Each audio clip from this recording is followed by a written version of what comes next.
Hey kids, it's Miss Jerica. I hope you've had a great week. Today, as you can see, we're at my house to do our lesson. In your bags, you should have your lesson, your scripture for your lesson, your color sheet, your craft instructions, and your character cutout page, along with the materials you need for your craft. Let's look at our lesson. Our key passage today is Genesis 39 through 40. We're going to read some of the key passage together in the video.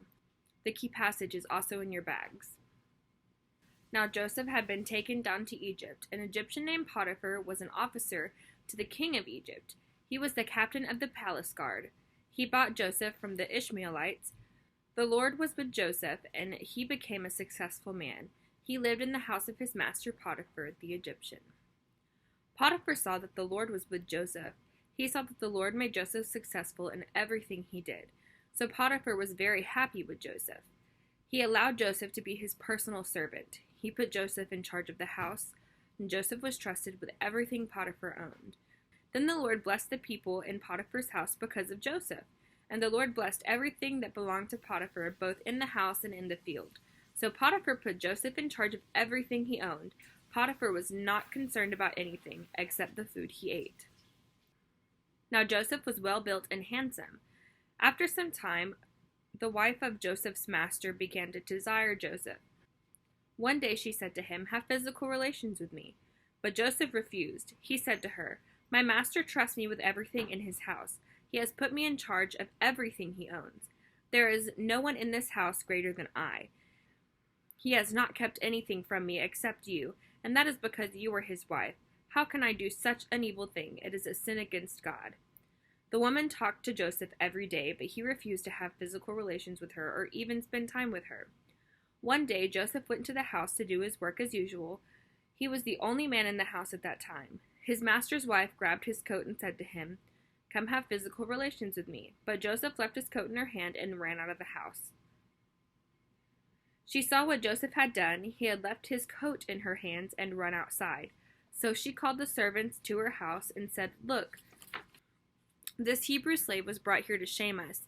He came in and tried to have physical relations with me, but I screamed. My scream scared him, so he ran away. But he left his coat with me." She kept his coat until her husband came home. And she told her husband the same story.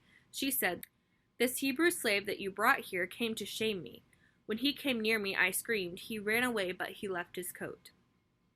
When Joseph's master heard what his wife said Joseph had done, he became very angry. So Potiphar arrested Joseph and put him into prison. This prison was where the king's prisoners were put, and Joseph stayed there in the prison. But the Lord was with Joseph and showed kindness to him. The Lord caused the prison warden to like Joseph. The prison warden chose Joseph to take care of all the prisoners. He was responsible for whatever was done in the prison. The warden paid no attention to anything that was in Joseph's care. This was because the Lord was with Joseph. The Lord made Joseph successful in everything that he did. Now Genesis chapter 40. After these things happened, two of the king's officers displeased the king. These officers were the man who served wine to the king and the king's baker.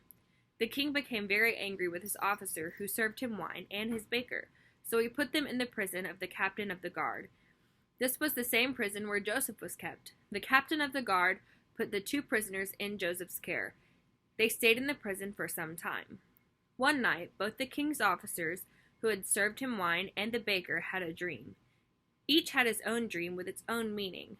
When Joseph came to them the next morning, he saw that they were worried.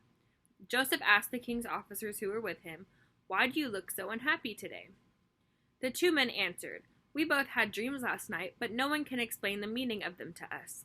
Joseph said to them, "God is the only one who can explain the meaning of dreams, so tell me your dreams."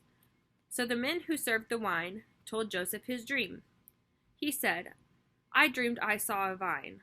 On the vine were 3 branches. I watched the branches bud and blossom, and then grapes ripened. I was holding the king's cup, so I took the grapes and squeezed the juice into the cup. Then I gave it to the king." Then Joseph said, "I will explain this dream to you. The 3 branches stand for 3 days. Before the end of 3 days, the king will free you. He will allow you to return to your work. You will serve the king his wine just as you did before.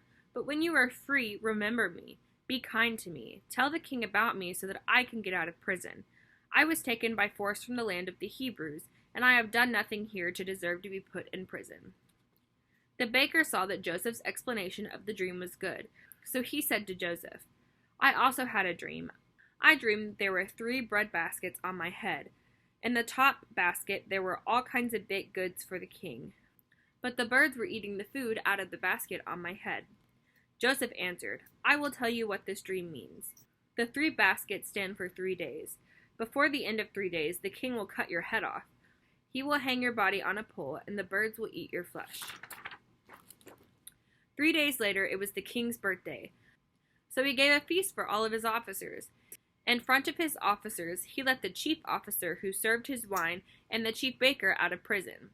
The king gave his chief officer who served wine his old position. Once again, he put the king's cup of wine into the king's hand, but the king hanged the baker on a pole. Everything happened just as Joseph said it would.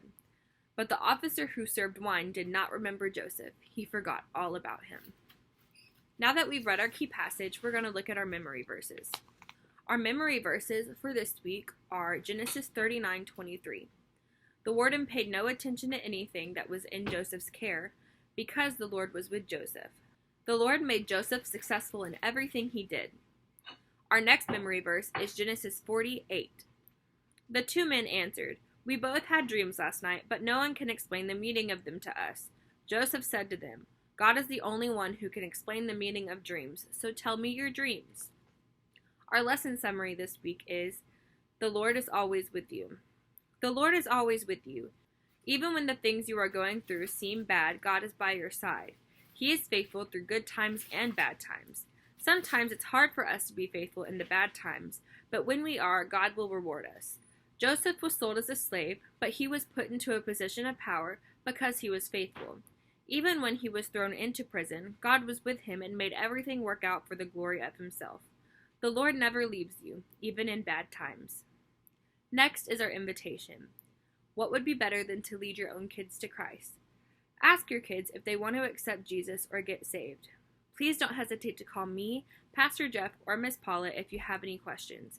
We can walk you through it if you want us to. Your child's soul is important. Jesus came to die and rise again to give you and your children a way to spend eternity in heaven instead of hell. All you have to do is accept. It's as simple as ABC. Now we're going to start our craft. Our craft says the materials you need that we provide are a half sheet of construction paper, pipe cleaners, and your character cutout page. You provide crayons, glue, and scissors. The first thing your instructions say to do is to take your characters and color them. I don't have my crayons with me today, so I'm going to skip that step while you do it.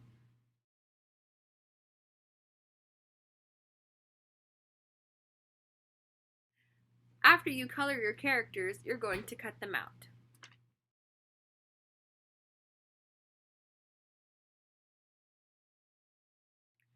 After you cut out your baker, Joseph, and the wine bearer, you're going to take out your construction paper and glue them onto your construction paper.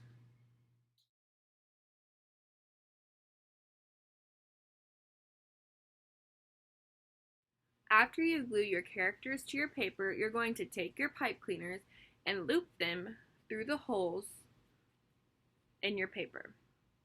I'll show you how to do this.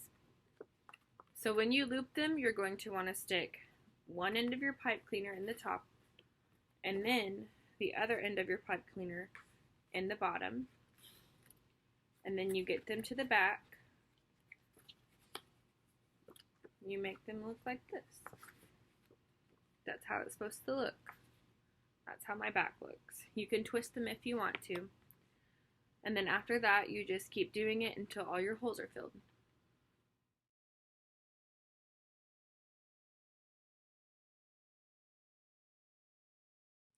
Once you're done looping your pipe cleaner, it should look like this. And this is what my back looks like. I kind of twisted them. And then if you want to, you can write your memory verse on the bottom. Or one of your memory verses. It doesn't matter which one. Thank you for watching, and I hope you have a fantastic week.